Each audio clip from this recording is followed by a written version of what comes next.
on this warm day we're on broadcasting. I think it's going to be like 116 today. Hope it's a little cooler where you are. But let me tell you what's coming up on today's show. Before we do that, though, I always open this way, and today's no different. Does your dachshund seem a little depressed?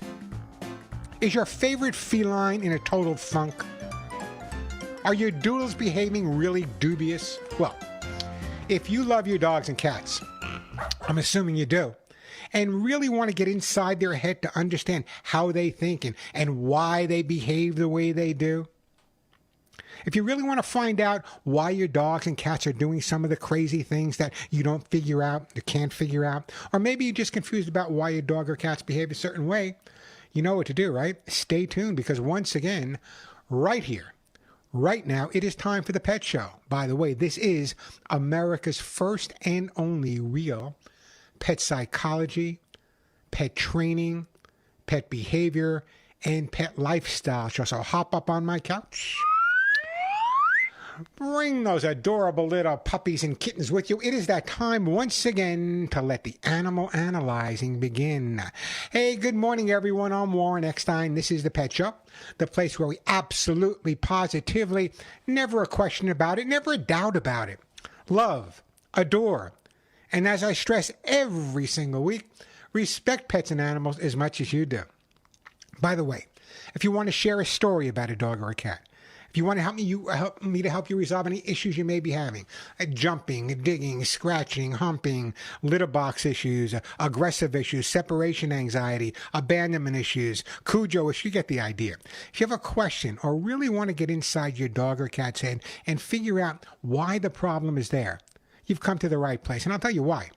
There's a lot of people out there that may be able to help you with this or help you with that. What makes this show different and what's kept this show on the air for 45 years is one word, relationships. Relationships.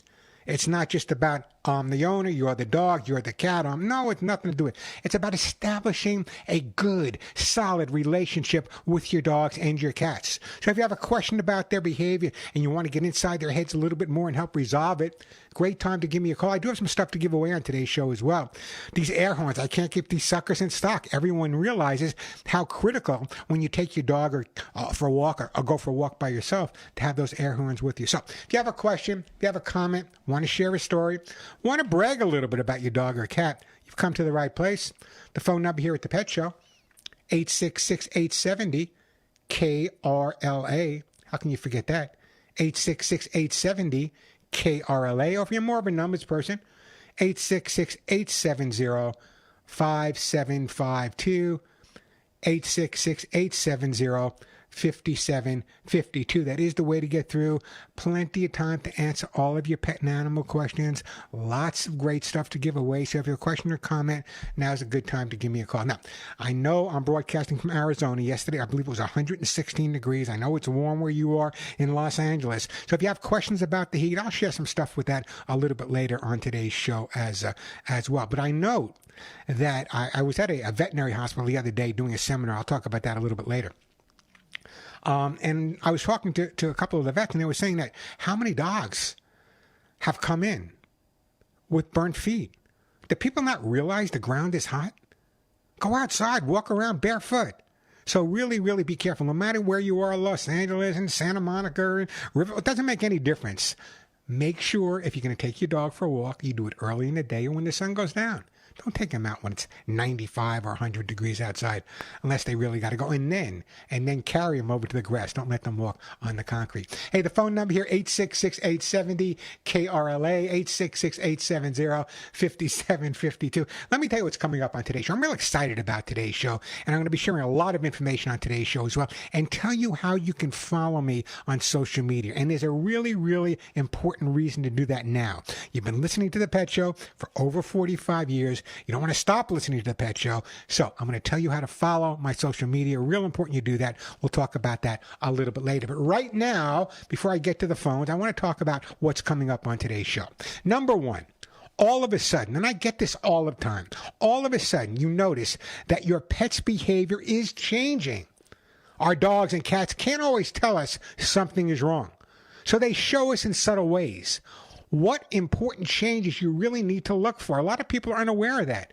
The dog's a little tired, and the cat's doing this. Sudden changes in your dog or cat's behavior can trigger a really lot of different things, and it's important you, as a good pet guardian, understand what's going on and why. So we're going to talk about that a little bit later on today's show. Also coming up on today's show, we often talk about, I love this, we often talk about our dogs and how they get what's called the zoomies. Everybody out there knows what the zoomies are. Everybody. But I got a question this week on a show I was doing. They said, hey, Warren, I know dogs get the zoomies, but what about cats? If you've ever been woken up at 2 o'clock in the morning by your cat, you know exactly what I'm talking about. Do cats get the zoomies? Any zoomy cats out there? Give me a call. 866-870-KRLA, 866-870-5752. Dogs have been taking a bad rap for the zoomies for a long time. We'll talk about cats as well. Also coming up. So, I get it. And this is so critical. When I talk about relationship, I'm not joking. When I talk about relationship between people and their pets, the bond that we have is so critical. So it's been a long, hard day at work. You come home, you're stressed out, you come home, you're feeling tense. And those feelings, believe me, go from one end of the leash to the other. It's actually called psychologically crossover. Crossover. I'll explain how your work, how your job, and how you relate to your dogs and cats when you come home is critical. We'll talk about that in a little while. And hey, dog people, you're not the only ones who have pets that wag their tails. Cats wag their tails as well. But we're going to take a look at why they wag their tails coming up. And yes, they do. Any cat tail waggers out there, give me a call, 866-870-KRL. As always, plenty of time to answer all of your pet and animal questions. I do have some stuff to give away on the show as well. So if your pet is jumping, or maybe that puppy is chewing, or maybe your cat scratched your favorite chair, or perhaps doesn't like other dogs and not using a litter box, your rescue dog isn't housebroken, or just believes that if he sees something, he's got to hump it, give me a call. 866-870-KRLA, 866-870-5752. And if you want to watch the show, we're broadcasting live on YouTube, youtube.com/Warren Eckstein. And you see that subscribe button if you go to YouTube. I'm advising you, I'm recommending to you, subscribe. I'll tell you why in a few weeks, but subscribe now. It's important if you want to continue getting the latest info about your dogs and cats. 866-870-KRLA. The question of the day, do you believe that our dogs and cats do in fact feel our stress? Do you see a change in your dog or cat's reaction when you come home, or if you're stressed out, if you had an argument with your significant other? Does your job, or do you believe that when we feel stressed out, it affects our pets? I remember years ago, I was doing a study with the University of Pennsylvania and Haverford State Hospital in Pennsylvania, specifically on this. And there was a lot of discrepancy in terms of some people said yes, some people said no. But those of us that are hands-on living with our dogs and living with our cats realize that when we're stressed, very often our pets get stressed too. And that's the question of the day. Do you believe that our dogs and cats get stressed out when we're stressed out? Give me a call. 866-870-KRLA, 866-870-5752. I have some T-shirts to give away. I have some air horns to give away. I have some copies of my best-selling book, either How to Get Your Dog or How to Get Your Cat to Do What You Want. I got some great products from a company called acornpets.com. They have calming disc and all kinds of products that can really help your dog or your cat recover. So I got some of that to give away as well on the show today. Again, and air horns. I do have some air horns to give away also. 866-870-KRLA, 866-870-5752. Not jokingly, it's 116 degrees where I live in Arizona. 116 degrees. Knock it off. I don't care if it's 7 degrees in LA. Thank you for letting me know that, Alex. That's 30, 40 degree difference. Wow. But they keep telling me you'll get used to it. And so far, everyone who told me I get used to the heat in Arizona moves away in the summertime. What do they call them? Snowbirds. They're gone. I got everything where I live, everything to myself. Everyone left. Oh, no problem. You can take the heat. It's not that hot. You'll deal with the blah, blah, blah, blah, blah. They're gone. They're gone. My neighbors are gone. People across the street are gone. People at the gym. Everyone's gone. They're gone. Cowards. I can take it. I'm tough. 866-870-KRLA. The phone number, 866-870-5752. Plenty of time for your calls. Lots of stuff to give away. Check out the YouTube channel. Subscribe. I'm telling you, you're really going to want to. YouTube.com/Warren Eckstein. YouTube.com/Warren Eckstein. Let me take a phone call right now. We're going to go to Art, then we're going to go to Barbara, then we're going to go to Lorraine. But right now, we're going to start out with Art in beautiful Glendora. Hey, Art, welcome to the Pet Show. Hi, how are you? I'm doing great, Art. How about yourself, and how can I help you today? Okay, so my dog, he's a good dog around the house and everything, but when I take him on a walk, on a leash, he goes nuts when he sees other dogs. I mean, nuts. And it's to the point where it's like I can barely take him for a walk because he goes so crazy. A lot of people walking their dogs in my neighborhood. He sees another dog, and he goes nuts. Okay, Art, a couple of things. Do you have a fenced-in yard? Yes, I do. If the dog's in the backyard and he sees another dog, what's his reaction? He barks at it. If another dog walks by, he barks. It goes crazy. If a dog if somebody comes over with their dog, he's totally cool with it. But it's the leash. I'm telling you, it's the leash. You're telling me I'm telling you it is the leash. Let me tell you something about a leash. A leash becomes your house. A leash becomes your backyard. When you take your dog for a walk, that 6-foot leash now becomes territory that has to be either protected or he's intimidated by it. So my question to you is, when you take, what's your dog's name, by the way? Louis. What was it? Louis. Louis. L-O-U-I-E. So if you take Louis for a walk, I love that. And if you take Louis for a walk and Louis sees another dog and he starts going a little bit crazy, what do you do? I just rein him in with the leash. I try to calm him down. I try to just comfort him, or sometimes I grab him and pick him up, or sometimes I just hold him and just hold him, wait for the other dog to get far enough away. Okay, so what you're doing is you're reinforcing his behavior. When he's behaving in that manner, going after another dog or going crazy when he sees another dog, by picking him up or by pulling him back, you're triggering to him that his reaction is something that is okay and something that's warranted. So what we're going to do is a little bit differently. Number one, have you done basic training with the dog? No. Okay, that's number one. You have no way to communicate with the dog right now. It's like talking a foreign language. So if the dog's pulling or if the dog's going crazy after another dog, you can't control it by using sit or stay. You know, the basic obedience is the alphabet for the dog. It gives you a positive way to communicate with him. So that's right off the bat. Do some solid basic training. Then what I would recommend that you do is when you take Louis for a walk and he starts reacting towards another dog, don't react to Louis. Continue walking.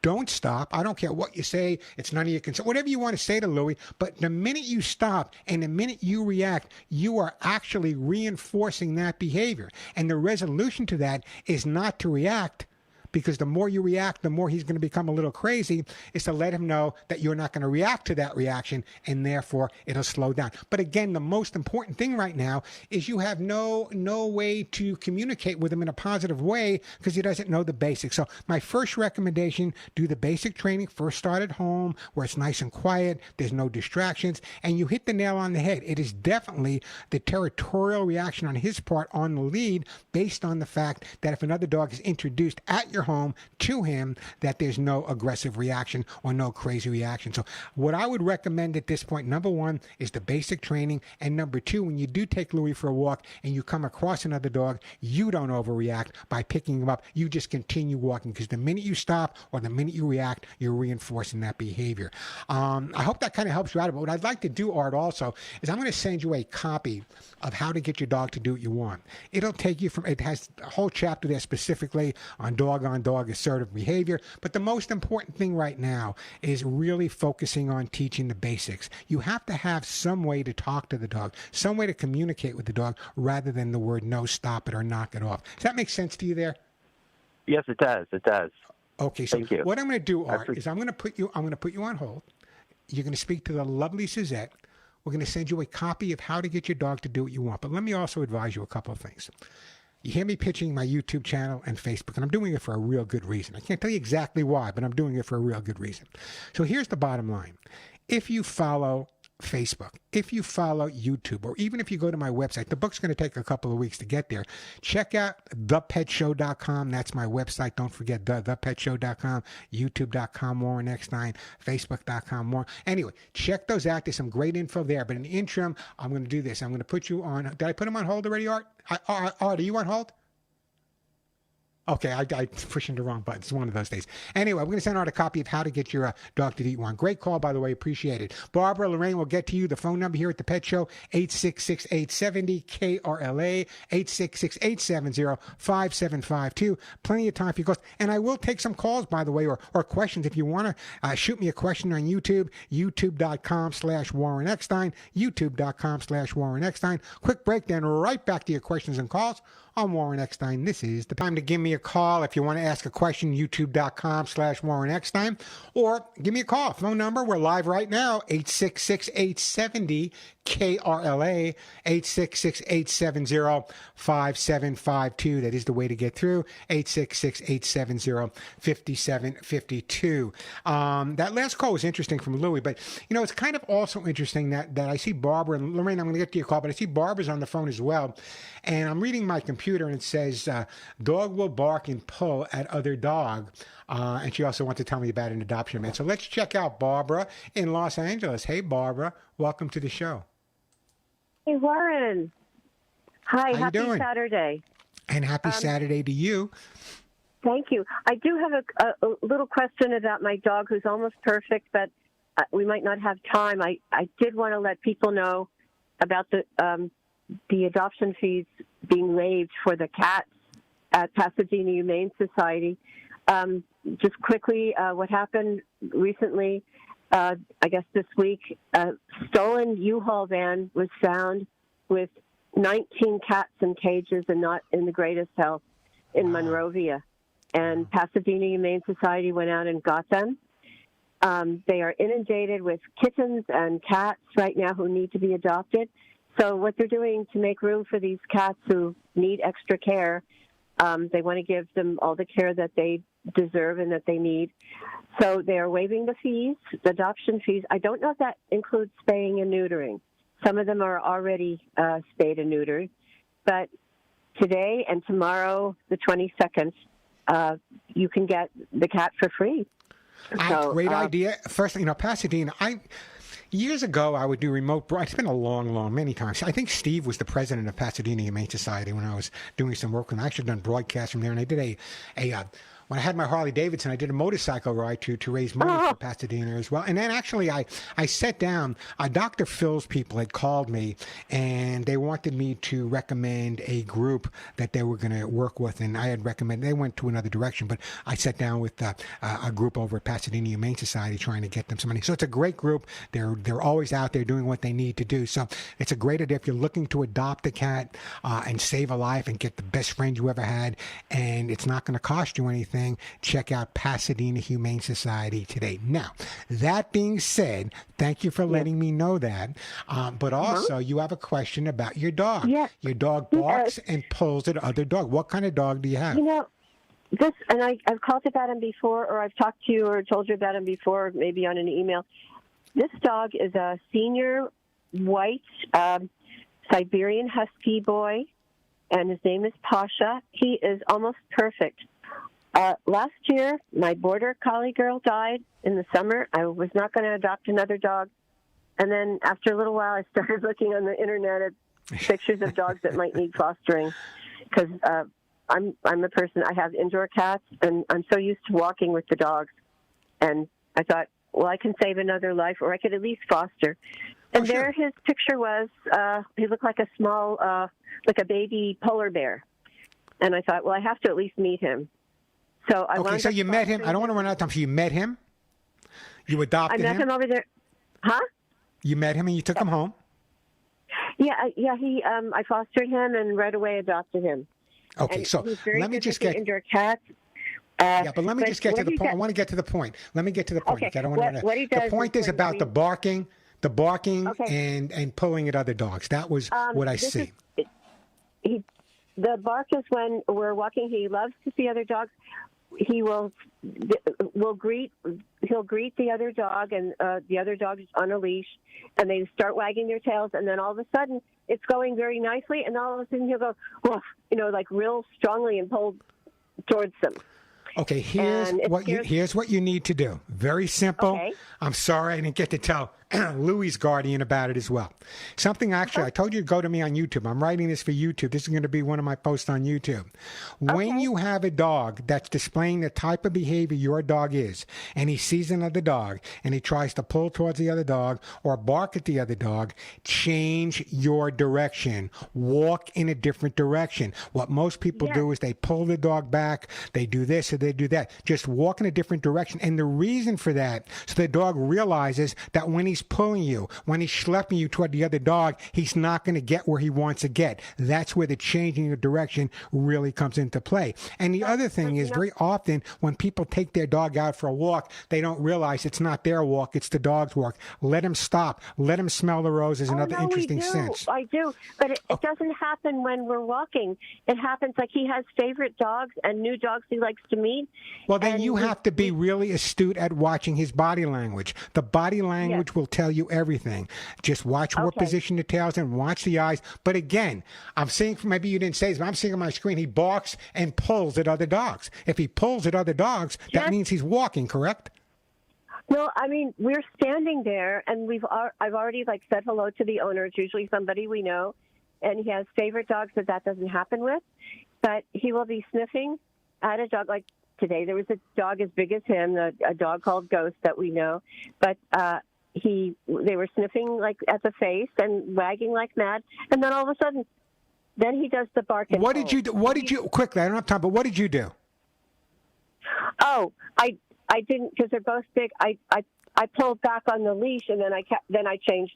Then we moved away. Well, saying you just reinforced his behavior. You just reinforced his behavior.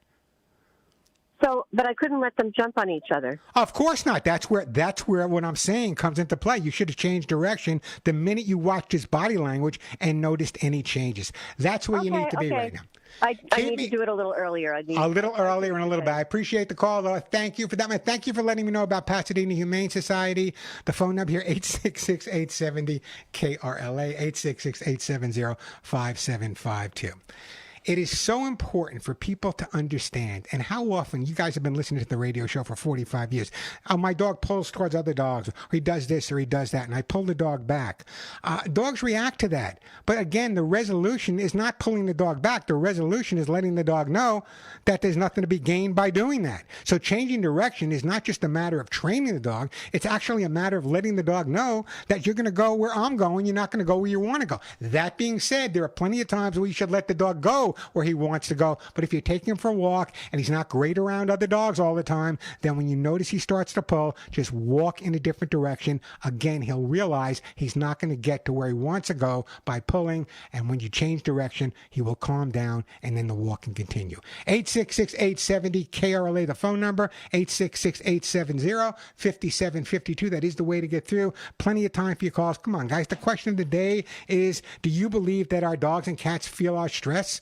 We're all stressed out nowadays. Look at me. We're all stressed out. So my question is, do your pets feel your stress? Give me a call, 866-870-KRLA, 866-870-5752. Let me take a break, Lorraine. We'll get right back to you on Warren Eckstein. This question or a comment, want to share a great story about your dog or cat? I often encourage people to call me and talk to me about their rescue dogs or their rescue cats.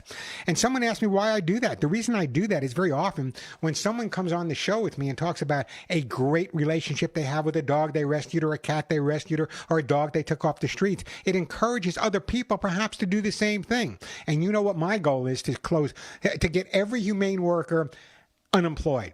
And they would be the first ones to love it. So I'd love to hear some stories from people that rescue dogs or involved with that. Great time to give me a call, 866-870-KRLA. Or if you believe that our dogs and cats feel our stress, and I believe they do. And this is going to be something controversial, I'm going to say, okay? I believe, and I've said this before, that so many dogs and cats wind up at shelters, I think the vast majority, for behavioral reasons. And very often, those behaviors are caused not by the dog or the cat, but are caused by the people they live with. Stressed out people, crazy people, anxious people, fighting people. Of course, that's going to affect the dog's behavior, no different than it would affect the child's behavior. And very often when the dog or the cat reacts to that, they wind up at the shelter and the people blame it on the dog or cat versus looking in the mirror and saying, you know what, maybe it was my fault that this dog or cat was reacting the way he was. Great time to call. If you agree with me or disagree, I'd love to hear from you. 866-870-KRLA, 866-870-5752. By the way, coming up today, I promise, I've been talking about this for a couple of weeks. The other day, I got a text from someone who said, Warren, I've been listening to you for years and years and years. How did you get started? How did you get on radio? How did you get on TV? How did your whole career get started? What was it? We're going to talk about that a little bit later. I'll tell you how it got started. Also coming up, someone asked me if, in fact, I would let them know the dog that took me the longest time to train, the longest time to socialize. And I will share that with you coming up as well. And it's more than a year, less than 2. And in terms of my career, how it started, well, let me just say it all started at a dry cleaning store on Long Island. We'll get to that in a little bit. But right now, let me get a Lorraine in Ventura. Hi, Lorraine. Welcome to the show, and thank you for being so Thank you for being so patient. Oh, my pleasure. What can I do for you? Well, I wanted to give a shout out to our little French bulldog, Lola. Today is her birthday. Happy birthday, Lola. Did you sing a song to her? Did you bake something for her? Did you buy her a gift? Yes, my husband and I both gave her the happy birthday song. Wow, great. What's her name, Lorraine? Lola. Oh, Lola. What a French bulldog named Lola. What was I thinking? What made you decide on a French bulldog, and how old is she, by the way? Well, she's 3 today, and actually she was the owner didn't want to keep her, and so they posted her, and we were happy to be her forever parents. You should make her a cake, a safe cake, no chocolate. You can use carob if you want, but no chocolate. And didn't Barry Manilow have a song called Lola? Yeah, I think he does have a song that has. Well, you need to play it for the dog. Come on now. You got to play it for your dog, Lola. Why I knew Barry Manilow is beyond. Don't hold it against me. I love Barry Manilow. I actually got to meet him a couple of times in my career. I think that it's so important. And people that recognize their pet as part of the family and celebrate a birthday or I have a gotcha day. I don't know my dog's birthdays, but so I celebrate the day I rescued them from a high kill shelter. So that's the day Denise and I celebrate them. The gotcha day. I think I call it gotcha day. You can call it whatever you want. Anyway, yes, I think it's great that people absolutely recognize that their dog's birthday and that their dog is part of the family. So tell me a little bit about Lola's personality. Well, she's really sweet. A little bit stubborn. I guess that's why they're called bulldogs. No. Independent, please. Not stubborn, independent. Yeah, independent. But, she's doing better and better with the walking, how they tug on the leash. But I remember I try to catch her every Saturday. So I listened to about, when she starts giving her free rein to kind of smell the roses, as you say, but when she starts tugging, I just turn around and go the opposite way. We get so many calls about, and first of all, there are some great trainers and behaviorists and classes in Southern California. Dogs should be enjoying. In other words, if you're not enjoying Lola's walk because of her reaction towards other dogs or whatever, but if you're not enjoying her walk, you're not going to make it as long. So the one who's the victim here is Lola. So I always encourage people, if they have a dog that's schlepping them, or that's a New York, or schlepping them down the block, or sees another dog, there's so many things that you know what? I'm gonna read this right now. I'm holding it up so people on YouTube can see that I actually wrote it. I'm not making it up. This is something, again, I was going to post on my YouTube channel this week, but you're going to make me talk about it right now. Teaching the dog basic commands like sit and stay can help predict their focus and discourage chasing. Using positive reinforcement techniques such as rewards and praise can also encourage them. Providing mental and physical stimulation through regular exercise is important, and continuity is critical as well. So I think we need to take a little bit more time in terms of educating Lola, in terms of what it's like to walk properly. And when she's not walking properly, rather than correct her for it, then you just kind of put her in her basic training for 5 minutes, then you release her again, and I think you're going to be absolutely fine. But I think so many times when a dog reacts to another dog, we don't give them that opportunity, or we overreact on our part, causing more of an issue. So like any good therapist will tell you, Lorraine, when in doubt, blame mom and dad. So true. You're absolutely right. With the thousands and thousands of dogs I've trained, yeah, you can't always blame mom and dad. The biggest thing I come across, and I'm sharing this with you probably a million times, is that when there's lack of consistency, where there's 2.5 kids in the family, mom and dad are in the family, grandma moved into the family, and all of a sudden, everyone is telling the dog what to do. So the dog is going to challenge somebody. You can't all be in charge and can't all be telling them what to do. And that's why I said, and I said this last week on the show, and someone said, "Wait, that's amazing you did that." I would not train a dog for a family unless I had the opportunity to meet with the family, sit with the family, get to know the family, and at least educate the family that this is the way everyone should be doing it. And thousands of dogs later, it works. So if you and your husband are on the right track, you're saying happy birthday to your dog. I can't say anything bad about either one of you guys. But I think going back to some of your basics can make a really, really big difference, and focusing on the training. And Frenchies are so smart to begin with. But sometimes because they're so smart, they look up and say, "You talking to me? Are you talking to me? Are you really talking to me?" And sometimes you have to convince them in a positive way, not in a negative way, in a positive way, that you're a little bit in charge sometimes. I hope that helps you out, Lorraine. It does. But can I say one more comment? You can say a dozen more things. Go ahead. Yeah. Regarding your question for today about do your pets feel the stress of their owners? And I say definitely they do. My husband had 3 surgeries, and the cat. We have a cat too, and her name is Venus. The cat was my cat, basically. She always laid on my lap and cuddled up to me. But when my husband was going to his recuperation. Sure. I'm knocking on wood. Hopefully everything's okay now, though. Oh, he's great. Yeah. Okay, knocking on wood. Go ahead. She has turned out to be his cat now. She loved on him when he was, only able to sit on the couch, on the recliner, and so she's now his kitty. It's so fascinating that you said that. Yeah. Recently, I don't hide my own physical problems from people. Everyone knows I have rheumatoid arthritis, and I was recently diagnosed with sciatica on top of that. So I went down, I live in Arizona, but I drove to LA because I love my LA doctors. I've been using the same doctor for like 25 years. So I drove to LA. Denise and I drove to LA, saw 5 doctors in one day, by the way. Drove to Los Angeles, saw my doctors, and drove back the next day, which means I was sitting in my car for pretty much 12 hours consecutively. And with the rheumatoid arthritis and sciatica, I could not walk when I got home. Literally, I was bent over, totally bent over. I had to take Prenda. And Molly, the love of my life, and Willie, the other love of my life, they love me, but they're more even attached to Denise. That's their mommy. I'm the daddy. They love daddy, but mommy's mommy, let's face it.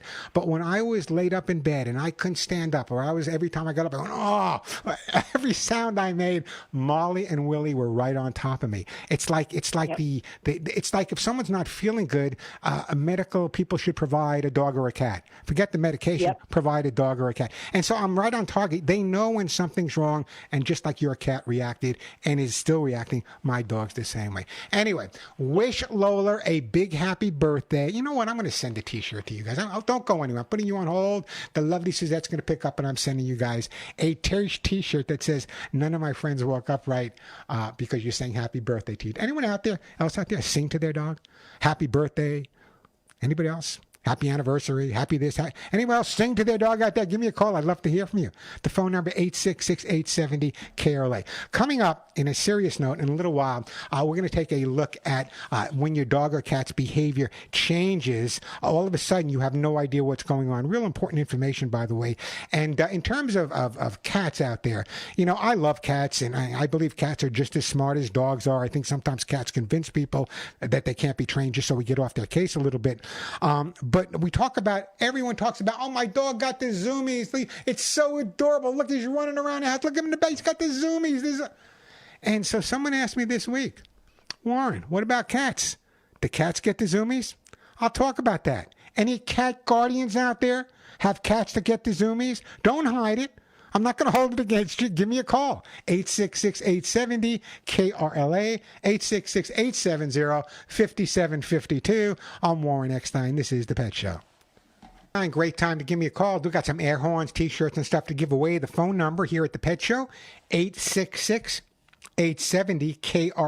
866-870-5752. You know, the last couple of weeks I've been reading thank you letters from people that my Hugs and Kisses Animal Fund, thanks to you guys supporting it, have helped out. And my Hugs and Kisses Animal Fund, you know, I'm so proud of what we do. I'm so proud that we're able to donate money to organizations around the country that most people are unaware of but do the bulk of the work.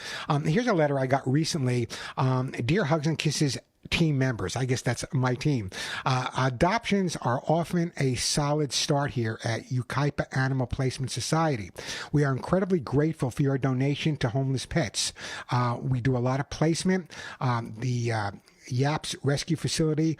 We couldn't do it without your support and generosity. This is from Annette Flores, Executive Director. And again, this is from the Yucaipa Animal Placement Society. That's exactly where every penny you donate goes to organization like this. I'm going to read one more, and then we will move on a little bit. I got some great stuff to talk about. Stress in your job for your dogs, and why do our dogs know so much about us? Now, here's a letter. These are the type of letters I get, and I'm holding up to my YouTube audience as well. You know, it's a little card from a local organization. This one has a shepherd on the front of it. I'm talking about small mom and pop organizations that do the bulk of the work. Dear Denise is my wife who takes care of Lotus. Thank you so much for awarding Lucky Day Animal Rescue a grant. It will help us so much in our vetting costs. We are so appreciative of you, and we're so appreciative of the Hugs and Kisses Animal Fund. Thank you, thank you, thank you, thank you. And this organization, Lucky Day Animal Rescue, is based in Colorado. So let me just take this time to I get the thank yous. These people write us notes. Every day we get notes from groups that I'm able to help. And the only way I can help groups like this is via you. So if you'd like to help me out, there's two ways you can do it. Number one, you can go to my own 501c3 nonprofit Hugs and Kisses Animal Fund. Just go to hugsandkissesanimalfund.org. You can pay with PayPal there, and it gives you all the information. Now, if you forget that and you go directly to my website, thepetshow.com, and remember all one word, there's a click through the Hugs and Kisses Animal Fund as well, and every penny you donate will go directly to saving animals. And I'll be reading more letters like this. We got hundreds and hundreds and hundreds of letters like this from really small mom and pop organizations all across the country. And thank you for that. hugsandkissesanimalfund.org. Got to take a break. You know what? Let me take a break, and then we'll come back and do this.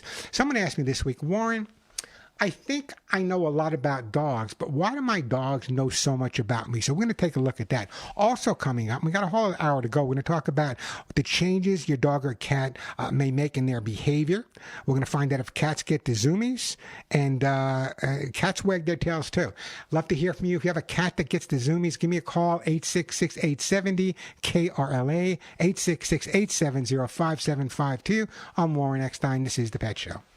About why dogs like us so much. I want to get to Andrew in Burbank first. Hey, Andrew, welcome to the show.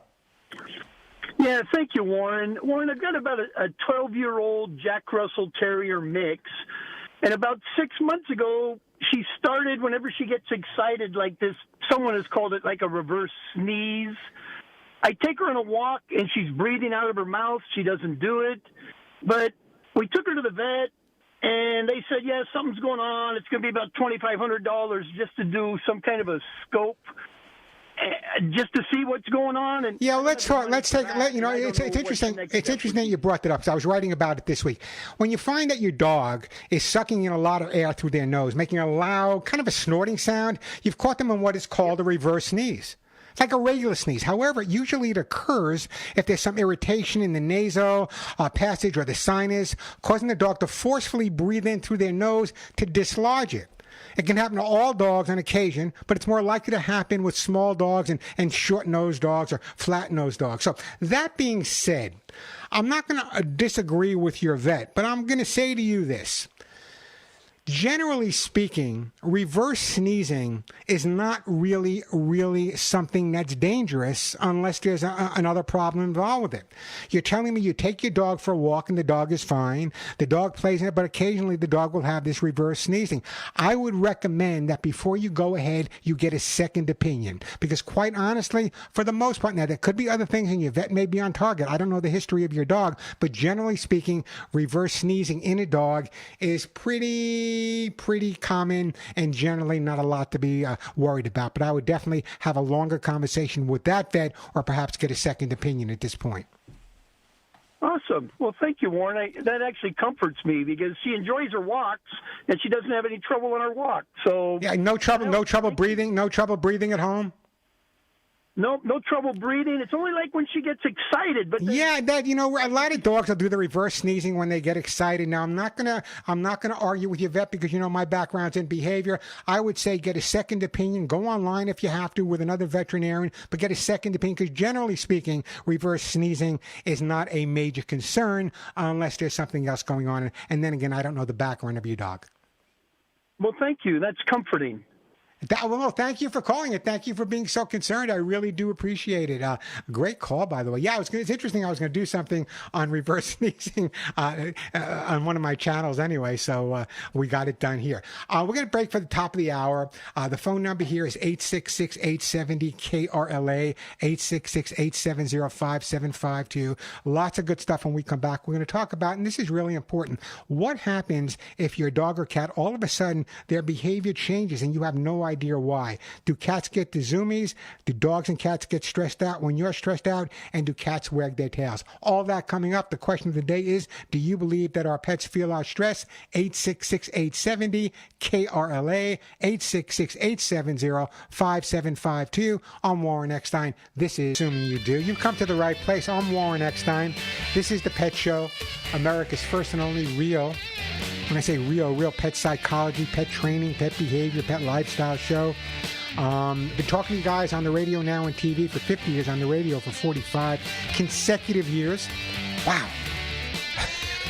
I get tired just saying that, but I love every minute of it. So, that being said, during the week, besides my YouTube channel, which I do a lot of work on, and you should subscribe to, and I'm going to be pushing this for the next few weeks, and there's a big reason why you need to subscribe to my YouTube channel.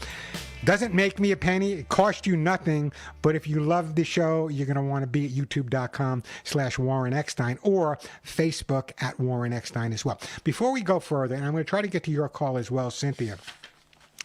What did I do this week? What was Warren's week like? On Wednesday, or was it Tuesday? I forget. There's a local veterinary hospital here where I live in Arizona.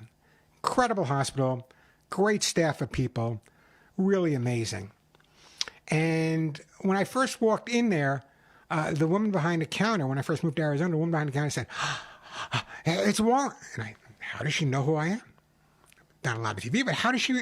Anyway, it turns out that she grew up in the Hamptons on Long Island.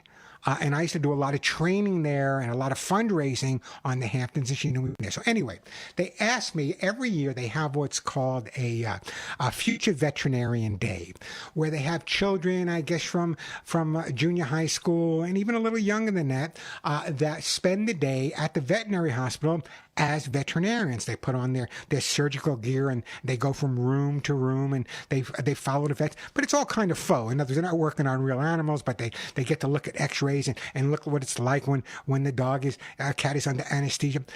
Phenomenal day. Phenomenal day. I've never had a day like this. It's just amazing to me. The commitment of the veterinary staff, the commitment of the vet techs, but more important, the students they were all asked to write an essay on why they wanted to become a veterinarian. And their parents were there because they were getting awards and they were getting all kinds of prizes. And I was giving a speech with the veterinarians on some of the reasons I believe that veterinarians was a great field to go into. And I explained to them the different fields opening. You know, when I started, there was no veterinary behaviorist. They would come to me. I would work at the AMC in New York and other places. But now there are a lot of veterinary behaviorists out there. And there's a lot of different aspects of the field of veterinary medicine. So it was amazing talking to these kids and seeing that the future of veterinary medicine is amazing. But something struck me. Well, I'm not lying. It didn't strike me. It struck my wife, Denise. She was with me.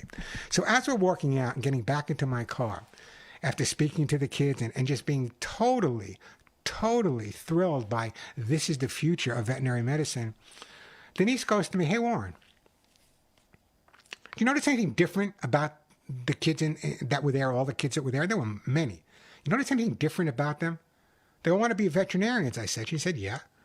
But anything else that you notice different?" And I thought. Every single one of the future veterinarians was a female. It was a girl. There were no boys. It was a girl. When I started out years ago, the majority of veterinarians were men. And there were only 19 schools back then also. But I was shocked that with all the kids there that wrote the essays and future veterinarians, that it was all females. All females. As was all the vet techs there that day. You know, a couple of male vets, but the vet tech. And I at first I was kind of shocked after Denise brought that to my attention, but it's amazing. And I'm thrilled. I'm thrilled that more and more women are getting into veterinary medicine. I think it's great. And I'm not going to get into my pros and cons, but I think it's great that more women are doing it. And I was so impressed and so elated and so thrilled. I'm thinking of all the words I can use to realize that the fate of our animals, the fate of veterinary medicine is going to be the hands of these kids. And if you go to my Facebook page, and we'll put it on my website this week, you can see the children and you can see their faces and you can hear them. We did this and the cat is just now coming out of anesthesia. Of course, it was full, but it was just fascinating to see. And you know. The parents were thrilled. And yeah, I was there for entertainment purpose, and the vets were giving advice and answering questions. But I got to be honest with you. I think that the field of veterinary medicine is in very, very good hands. All women. Anybody have a question? Anybody shocked as I am that it was all women? Most of the vets you guys deal with women. The vets that I deal with, the animals, there's a couple of vets, and there's one male and a couple of females I deal with. All of them. But what an incredible thing. I don't know if more veterinary hospitals do this, but they should. Get their people involved. And one of the questions that was brought up to me by the vets and the kids were this, and it was kind of interesting to me as well. It was, what's the most important thing about behavior and being a veterinarian? And I spoke to the vets and I said, listen, as veterinarians you are, I believe, and I hear this from listeners for 45 years, that before you can really help the dog, unless it's something very visual, it's important for the vet to take time to get to know their owners, their family. And the vets were saying, you know what, Warren? You're absolutely right. Because let's face it, the family lives with the dog every day. The family's the one that's going to know, well, the dog's eating less, he's eating more. The dog's feeling this, sleeping more, sleeping less. So it's so important for the vets to be able to understand and get to know the family as well as the dog or cat they're working with. And they all said, wow, we really agree. And I'd love to get your take on it. Do you think that it's important for the vets to really get to know the family? And I know they're busy. Everyone's busy. Everyone's busy. Everyone is busy, okay? But I really think it's a priority and a great idea. And most of the veterinarians I work with absolutely love what they do and love working with animals. And not so much people, but the animals. They really would take the time. They want to understand. They want to help the animals the best they can. And the best way to do that is to spend some time working with the people and understanding people. It was a great day. It was a great day. I think I'm already planning to do it next year again. But I think if you're involved as a vet tech or a veterinary hospital, what a great idea to get them started at this young age. You know, as they get older and everyone's kind of focused in different ways. And these were kids that loved animals. But the thing that amazed me more than anything else is at that age, in junior high school, God, I don't know what I was thinking about in junior high school, how to cut my next day, how to get out of class. They were actually so focused on what they're going to be doing with their lives. And their love and passion for animals is going to take them there. What a great day. Just a fabulous day. 866-870-KRLA, the phone number, 866-870-5752. Let's see if we can help out Cynthia in Santa Clarita. Hey, Cynthia, how are you? Hi, Warren. I just want to say that I've always been a huge animal lover, so I thought, until I started working at an animal sanctuary, and I realized that all these barn animals have the exact same feelings and emotions as our dogs and cats. And I had no idea that turkeys would crawl up into your lap and want to be cuddled, or that chickens love to be held and cows love to be stroked. I had no idea, and it really gave me a whole new perspective on what I eat. That's an interesting. It's interesting that you said that. You know, a lot of my listeners, and I'm not preaching here, nor would I want anyone to, you know, you can do what you want to do. You know, my personal feeling and my personal life is very similar in terms of what I eat to yours. But that's, you know, that's something. I think here's the situation. I think what you just said was important, okay? So many people come down on people that are not vegans or vegetarians. And I speak to, you know, everybody. I have no problem. Whatever you want to do is your business, but you should be educated. If people would spend more time learning and educating themselves, perhaps they can make a difference. But I would never preach here on the show. People can make their decisions based on what their decisions are. But I'm glad that you were able to see something that I've been preaching for years, and something that people that work with animals really know, is that they have feelings and emotions just like human beings.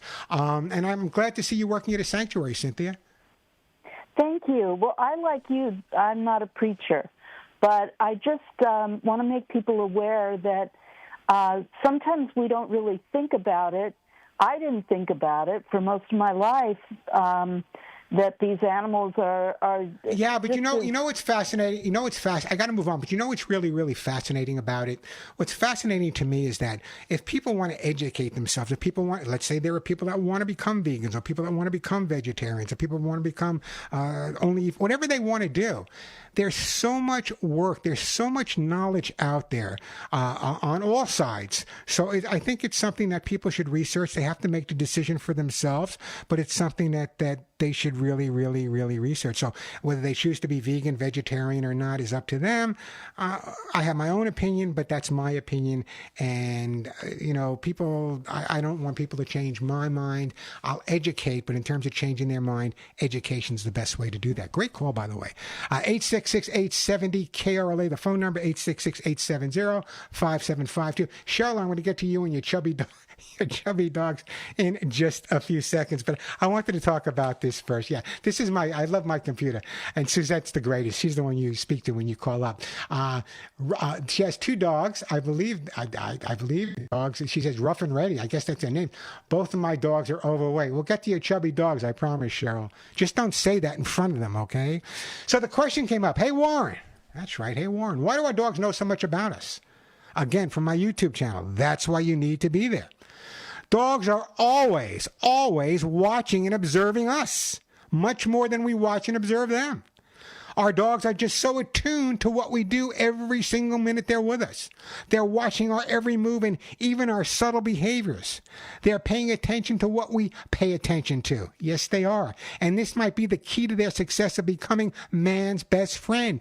Our dogs watch us. If we would spend as much time watching their behavior, that's my job, and understanding their behavior as much as they understand their behavior, what a better relationship we would have. But that's why dogs know us better than we often know them. They watch us. They observe us. They are so attuned to every move we make. That's just another reason I adore them.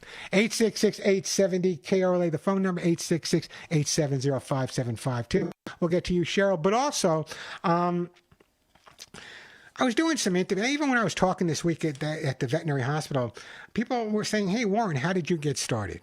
There was no such thing as an animal psychologist when I started out. It didn't exist. Maybe there was one. I didn't know him, her. It didn't exist. So how did I get started? How did it all begin? Well, we'll talk about that in a little bit. Hopefully we'll have time. We'll talk about that in a little bit. I told you, and I'm not joking, it all began at a dry cleaner. Yes, it did. Yes, it did. Let me take a quick break. We'll get back to some calls. And when we come back, I'll tell you exactly how I got here. 866-870-KRLA, 866-870-5752. I'm Warren Eckstein, and this is The Pet Show. Time to give me a call, 866-870-KRLA. We're going to get to you, Cheryl. We're going to get to you, Cynthia. We're going to get to you, Brent. I promise, don't go anywhere, but I am going to give you the Reader's Digest version of how I got started. People have been asking me. I got a couple of emails the last couple of weeks. I got this at the event I did the other day. Warren, how did you get started? What are you doing on the radio? Well, here's how it began.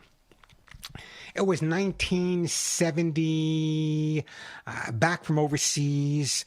I was discharged from Langley Air Force Base in Virginia, came back to Long Island, got married to someone I knew since she was 12 years old, my wife, Faye. You know the story. She passed away at a very young age. I married Faye pretty much right after that, but I didn't have a job. How am I going to make a living? I'm no longer in the military. How do I do this? So what I did was basically took a job, any job I can get, and I found a job at a dry cleaner in my hometown of Oceanside, Long Island, called Jared Dry Cleaning Store. And while I was there, people would come in and you get to know them. The same people bring in their clothes every week. You get to know them. And I'd see dog hair or cat hair on their clothes. And we'd start a conversation. And they found out that I had knowledge about animals. So they'd ask me questions about their dogs or questions about their cats. And as I was taking the stains out of their clothing and spotting them, they were asking me questions and I would answer them. And it occurred to me after maybe 6 or 7 months of doing that, maybe longer, it takes me a while to learn, my wife Faye said to me, what are you going to do the rest of your life? And I said, well, you know, it's interesting. There's obviously a need for my knowledge. No one else out there is sharing the type of knowledge I have from the years I spent in Europe and overseas in Asia. But I need to let the people know that I exist. How do I do that? I'm sure most of you people in your town have something called a penny saver or something similar. It's like one of those papers that's passed around. There's all kinds of advertising in it. And I said to Faye at the point, I said, you know, I'm going to take an ad out in the penny saver. And here's how the ad read. I still have it. I decided to take the ad out in the penny saver in an area of Long Island, if there's any Long Islanders there, a very affluent Jewish area called the Five Towns. And the ad read, my ad read exactly this. Will teach your dog Yiddish for $15. Stop laughing. That was exactly how the ad read, would teach your dog Yiddish for $15. Now, you might be laughing at that, but the fun part was people started calling. And basically what I would do is if you called up and you had a dog that's peeing in a house or a cat that's scratching, or you lived with Cujo, or you lived with a dog that was going absolutely crazy, you couldn't walk it, whatever the situation was, I would come to your house, and for $15 back then, I would resolve whatever issue you had with your pet. And I was good. I was good. And believe me, for $15, I got a lot of great responses, and things just led to another, and one thing led to another. Then someone who worked for the press that wrote an article, and then celebrities started calling them, and mayors and senators and politicians, and then it just blew from there. So the whole success of yours truly was based on working at a dry cleaner with people's dirty clothes with dog and cat hair. I'll give you more of the story down the road a little bit, but that's basically how it started.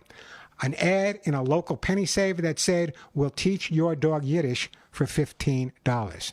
The question is, did I ever teach a dog Yiddish? I'll never say. Let's get to the phones here. Let's go to Cheryl. Hey, Cheryl, welcome to the show. Hey, how are you? I am doing fine, Cheryl. How about you? Can you take yourself off speakerphone? Oh, yep. Hang on just a minute. Much better. Might be much better that way. Okay, great. Thank you so much. That's so anyway, okay. making a long story short, yes, I've got two chubby dogs. One is a Bichon, 7 years old. Both. One is a Havanese Poodle, 7 years old. Both rescues. Phenomenal. Biggest blessings. And Mommy, it's because of me. Mommy cannot resist when they look at me with their little faces and, want extra snacks or something from, Mommy and Daddy's food. And so I think that's the culprit right there was me. So the problem is right now we've gotten all kinds of recipes. A prescription diet, which I won't name. You know what it is. They hated it. And then we made their food, which was really healthy, but they're not losing weight with that. Are they healthy? Are they healthy? Does the vet say? Does the vet say, other than the fact that they're a little large boned? does the vet say? Does the vet say there's anything else wrong with them? No, but she's concerned about particularly the Bichon because, Bichons have little legs and it's a lot of pressure and so forth. I mean, she used to be able to get under our bed. She can't. So. Keep talking for a second. Keep talking. Okay, it's something that we've got to take care of so that they are healthy for the rest of their lives. All right, so here's the deal. One of the first books I wrote was a book called Pet Aerobics because I was seeing so many chubs out there. So here's the bottom line. If the dog is healthy, air has no calories, okay? So if the dog is healthy, the way to get the weight off is to increase the exercise, decrease the calories. It's really that simple. I have, now Molly and Willie. Molly, my little girl, has a tendency to love food a lot more than Willie does, although Willie could eat anything and stay skinny. Molly, she looks at food and she'll gain a pound. So I have convinced her that carrots and watermelon are actually made out of liver. What I'll do, or what I did back then, is I would sit there and put it on my plate, giving my secrets here, and make believe it was my dinner. And once they realize this stuff's good, then I don't have to do that anymore. So I would recommend using vegetables as a treat, using little treats like that, and increasing their exercise a little bit at a time. That's the way to get the weight off, not a crash diet. Okay. Increase the exercise. How many times a day do you feed them? 2. You should feed them three times a day, not more food, obviously, less food, but more frequently. Any good medical person, whether it be a veterinarian or a human doctor, will tell you sometimes, and this is how I eat, the best way to maintain or lose weight is to eat a lot of small meals throughout the day. It drives Denise crazy. I bet you I eat 8 to 10 meals a day. Small meals. I'll grab this, I'll grab that. So feeding your dog without the in-between meals, but feeding them 3 times a day will help curb their appetite, and using things like a carrot or a pea or a string bean.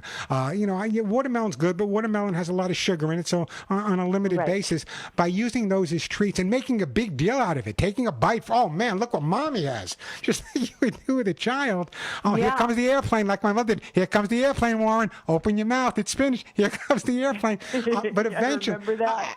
Eventually they will come around, but that's why I asked, as long as the dog is healthy and there's no physical problems with the dog other than the fact that they have weight, getting the weight off them a little bit at a time, increasing not the food but the amount of food, the type of treats you give them, that's the best way. I'm so glad you're in touch with your vet as well, and putting all those pieces together can make all the difference in the world. And quite honestly, guilt doesn't make them live any longer. It kind of takes years away, so put that guilt aside, okay? Don't feel guilty. When I posted a picture this morning morning.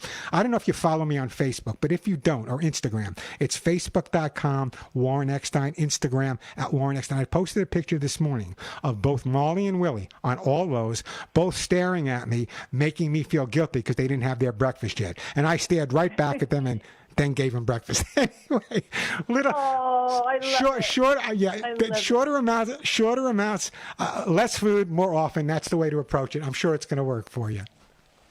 All right, and that's phenomenal. And would you allow me one more super quick question? Sure, go ahead. Okay, here is an issue.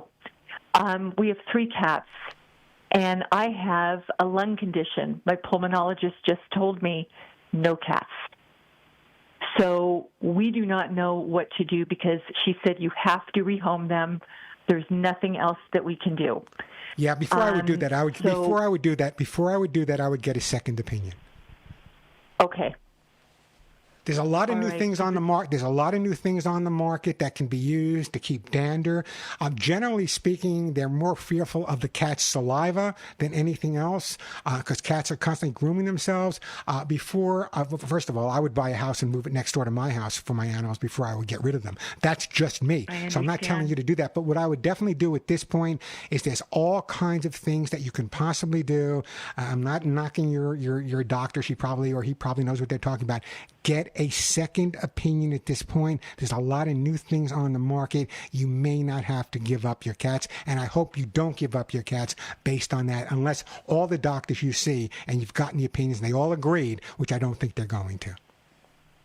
Okay, and would you mind buying us a house next door so we can do that? No, I will not buy the house. Just checking. You can check. You can check. But I think I wrote about in my I think I wrote about that. I have clients that literally bought 2 houses. I'll tell you that story when I hang up. Anyway, great call, by the way. Keep me posted, please. Just quickly, I had clients one day. They got married. He had a dog. She had a dog. Lived in Levittown, Long Island. The dogs hated each other. Before they called me, they had no idea what to do. They bought 2 adjoining houses. They were cheaper back then in Levittown. They stayed in one house one night, the other house the next night, till yours truly was able to come along. It took me 6 months, but I was able to get the dogs together. They sold one house and lived happily ever after. I got to take a quick break. The phone number here, 866-870-KRLA, 866-870-5752. You people make me nuts. 866-870-5752. Quick break, then right back to Brent and Cynthia. I'm Warren Eckstein, and this is The Pet Show. Great time to give me a call, 866-870-KRLA. Let me go to Pamela first, then we'll go to Brent. Pamela in Temple City. Welcome to The Pet Show, Pamela. How are you, Pamela? Oh, I'm fine. Thank you, Warren. I talked to you before when I was almost addicted. I have the 6 cats, and I want to thank God for your dry cleaner since we have you now. But I wanted to tell the lady, Cheryl, or I believe her name was, that I was told to get rid of my cats because I was diagnosed with COPD. So I told the vet what he could do with that idea, and he prescribed me a couple of different inhalers and a nebulizer, and that was back in 2018, and I still have my cats and I still have my lungs. God bless you. That's why I suggested to Cynthia early on that get a second opinion. No one's omnipotent, so it's always a good idea to get a second opinion.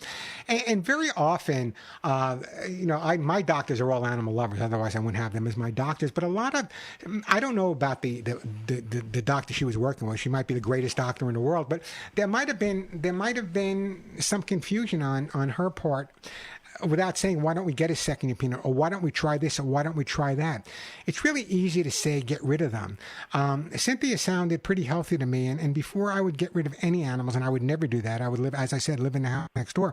That second opinion is obviously the way to go, because there are so many new items happening every single day in the field of animal care and animal medicine that there are some new items on the market. So I'm curious to see Cynthia when she gets a second opinion. I hope she does call me back and tell me that the new vet said something different, or the new pulmonologist said something different than the first one said. Thank you, Warren. No, thank you. I really appreciate that call because, people don't understand. Very often people don't. You guys understand, my listeners understand, that they're part of our family. And God, I'm going to get critical, but some people would say, well, what if you were allergic to a human member of your family? Would you get rid of the human member of the family, or would you figure something out? sometimes people don't get it. That people that have dogs and cats and other animals as well, sometimes they're part of their family and they're loved and cared for and as important to them as any other member of their family. So it's something that needs to be taken into consideration before you make a major judgment. Like, get rid of your cats. I think it's second opinion, or I think her doctor perhaps should have guided her a little bit further. 866-870-KRLA, the phone number, 866-870-5752. Let's see if we can squeeze in Brent here. Hey, Brent, welcome to the show. Hi, Warren.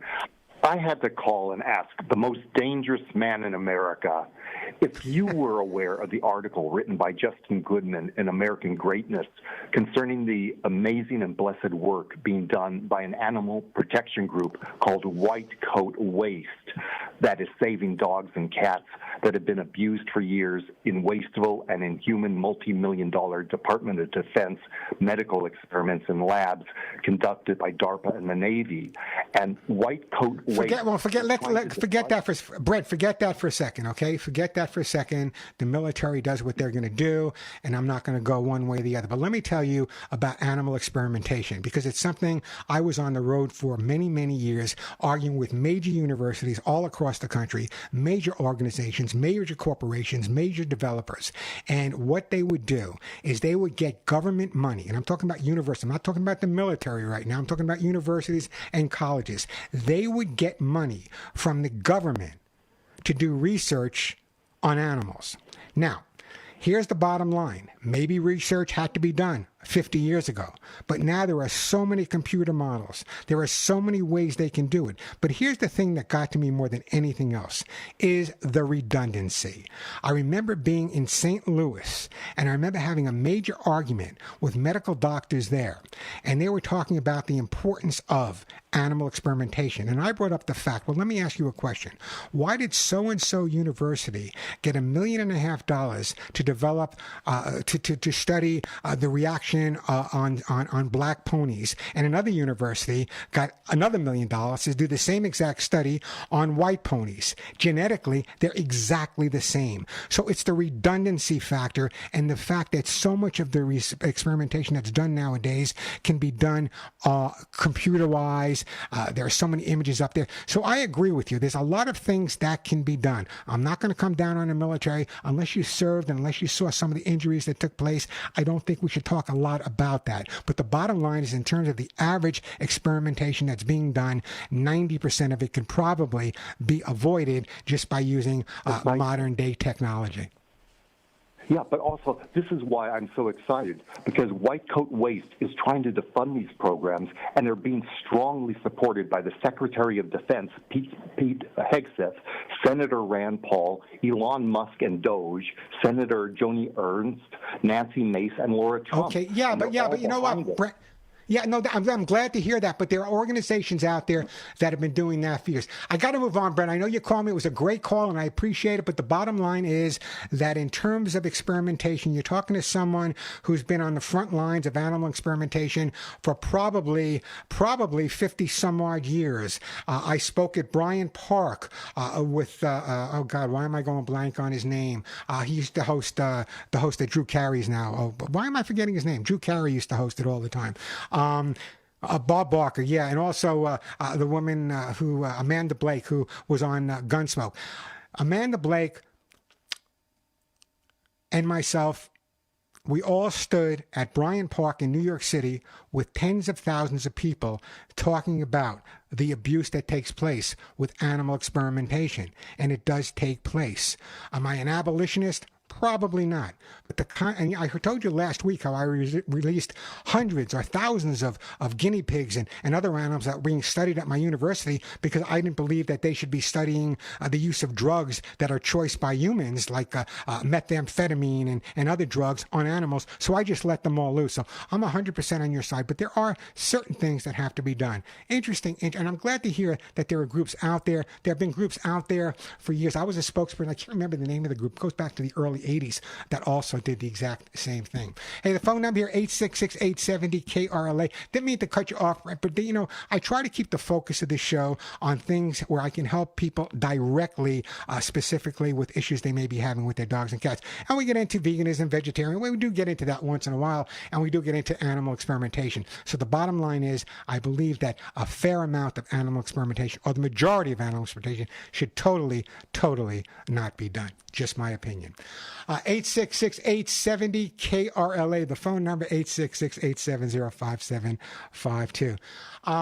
It's interesting because when you're involved with animals the way I am, you get all sides of the spectrum. You get the people that think you're crazy because you love animals more than people, so they say. You get the other side that say, well, it's got to be 100% or nothing. And there's got to be conversation. And I believe that the reason that so many of these issues have never been resolved is that people never talk to each other. They're too busy yelling at each other. Don't do this, don't do that, and screaming at each other. Where I would sit down and I would speak to medical doctors from universities and have discussions, and I would give them my facts. They would give me their facts, and I think my facts were better than their facts. But again, the bottom line is discussion's the way to do it, and I'm glad to see that there are groups out there doing that. Love to get your thoughts on that as well. 866-870-KRLA, 866-870-5752. Quick break, then right back to your phone calls on Warren Eckstein this time. Interesting show today, really interesting show.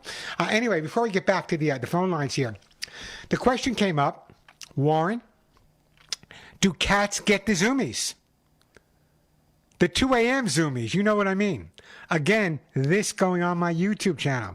I know I'm talking about my YouTube channel a lot today, but I'm telling you, listen to me. Subscribe to my YouTube channel. It's free. It's important that you do that. Not from my perspective, but from an information perspective. Also, go to my Facebook, facebook.com/Warren Eckstein, facebook.com/Warren Eckstein. So, don't you just love it when you're fast asleep and you're jolted awake by the sound of your cat barreling down the hallway or yowling away while you're trying to get a good night's sleep? Most house cats have an enormous amount of energy that's pent up during the day and needs to be released. The combined with their instincts to hunt during the night may wreak havoc on your sleep. I had to look up how to spell havoc. I did. Anyway, here's the bottom line. Regular exercising your cat during the day in order to avoid random sprints throughout the house in the middle of the night is important. You can also try feeding them right before they go to bed and curb the desire to hunt at night. If you give them a food and fill their belly just before you go to sleep, it can make all the difference in the world. The other thing you might want to try is hiding some food around the house during the night as well. All of those things can make a big difference. So the answer is, do cats get the zoomies? You bet they get the zoomies. However, let me just stress this. If you have an older cat that's waking up in the middle of the night, it could signify something else you'd want to check with your vet. But normally, the healthy cat running around the house like crazy is just the zoomies. Now, who got the zoomies first, dogs or cats? I don't know. It'd be a great debate. 866-870-KRLA, the phone number. Let's go to Tella in Manhattan Beach. Hi, Tella. Welcome to the show. Hi. What can I do for you, Tella? I wanted to get your opinion on brushing dogs' teeth. Oh yeah, my dogs are so good. My dogs are so good. They actually spit and gargle after I brush. I'm just joking. It's so critical. 85 to 90% of dogs and cats will in fact develop some type of dental or periodontal disease by the time they're 3 or 4 years old. And cleaning teeth, it's more than they're going to get bad breath. They can get bacteria, infections, get into the bloodstream. So it can really be dangerous. So I'm a big believer in keeping the teeth clean. Now, brushing is one way to approach it. They have fingertips now. Just make sure if you're going to brush the cat or dog's teeth, use something made specifically for dogs or cats. You can't use human toothpaste because it's caustic. And, they're not going to spit it out the way we did. But it's imperative that we try to keep our dogs and cats' teeth as clean as we possibly can. Now, every once in a while, you may have to take them to the vet to have a deep cleaning, and they use the same thing you and your dentist uses, a Cavitron. But there are now groups, or there are people that come to your home and will do teeth cleaning for you right in your home, non-anesthetic teeth cleaning, something you may want to consider as well. What kind of dog do you have? Oh, a mixed terrier. And how old? 15 pounds. How old? About 6.5. It's a baby. Yeah, keeping the teeth clean is really, really important. It helps prevent other stuff in the future, I promise. Super. Well, I appreciate your opinion, and I thank so you then let very me ask much. you let me ask you a question. Do you believe that your dog can tell when you're stressed out? Can I tell when my dog's stressed out? No. Can your dog tell when you're stressed out? Oh, absolutely. And what kind of reaction Absolutely. would you get? What kind of reaction would you get? Just a different reaction to when I'm not stressed out. Okay, well, don't be stressed out anymore. That's my resolution for you. But they do, and that was the question of the day. Do your pets know it? All right. Let's go to Daryl. He says a short story. Yeah, Daryl, a short story on the pet show. Let's Daryl and Somar. Hey, Daryl, welcome to the show. Thank you, Warren. I used to have a Great Dane German Shepherd mix. His name was Akai. And I used to snack on carrots at nighttime, watching television, and he'd be looking at me like he was waiting. So I'd throw a piece of carrot at him, and he'd open his mouth. It would hit his tongue and fall right out. He had no interest in it. I just well, yeah, there are some. Well, listen. There are some vegetables I don't particularly care for either. So yeah, they're not all going to like the same thing. So if the carrots don't work, you might want to try green beans. There's other things that you can try as well. You can go online and get all the safe vegetables that you can give them, and you'll find one. Watermelon. I have one dog that likes a little banana, another dog that doesn't like banana. So it varies from dog to dog, but it's also important that my dogs love carrots, and carrots are great as a treat. And the reason I say that is because it'll help clean the teeth as well. Have you tried cooking the carrots first? No. Here's what I would try to do. Get yourself the carrots you use. Boil them a little bit. Make them a little bit softer. Also, when you boil the carrots, what often happens, or steam them, whatever you want to do, is they become a little bit sweeter.